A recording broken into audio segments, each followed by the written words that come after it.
मुंबईतनं एक महत्त्वाची बातमी। मुंबई महापालिकेच्या 5,000 कामगारांना वेतन कपातीचा इशारा देण्यात आलाय। निवडणुकीवर गेलेले कामगार परतलेले नाहीयेत कामावर आणि विधानसभा निवडणुकीच्या कामासाठी गेलेल्या 5,000 कामगार अद्याप कामावर रुजू झालेले नाहीयेत आणि त्याचमुळे पुढील आठवड्याभरात कामावर रुजू न झाल्यास त्यांचा वेतन कपात करण्यात येईल असा इशारा पालिका प्रशासनानं दिलेला आहे।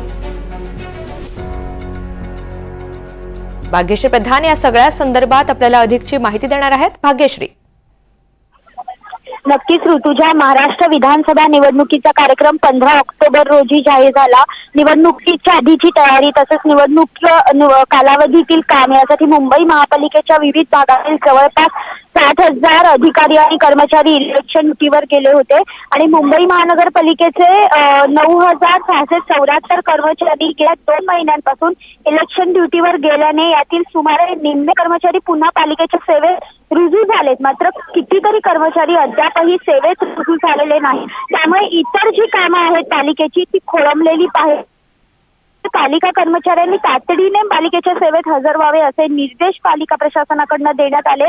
मात्र असं असलं तरी बऱ्याच वेळेला निवडणूक कार्यालयातले निवडणुका झाल्यानंतरची जी कामं आहेत ती देखील बाकी असल्याने बऱ्याचदा कर्मचाऱ्यांना निवडणूक आयोगाकडून सुटका मिळत नाही, सुट्टी मिळत नाही आणि त्यामुळे त्यांना हजर होता येत नाही अशी जी बाब आहे ती कर्मचारी सांगताना पाहायला मिळतात। नेमकं त्याचबरोबर आपण जर बघितलं ऋतुजा तर अनेक ठिकाणी पुन्हा चेकिंग किंवा पुन्हा काउंटिंग अशा पद्धतीच्या काही ठिकाणी प्रक्रिया देखील पूर्ण होण्याच्या बाकी आहेत। त्यामुळे ते जे सगळे अधिकारी किंवा कर्मचारी आहेत ते तिथे देखील अडकल्याचं पाहायला मिळतंय।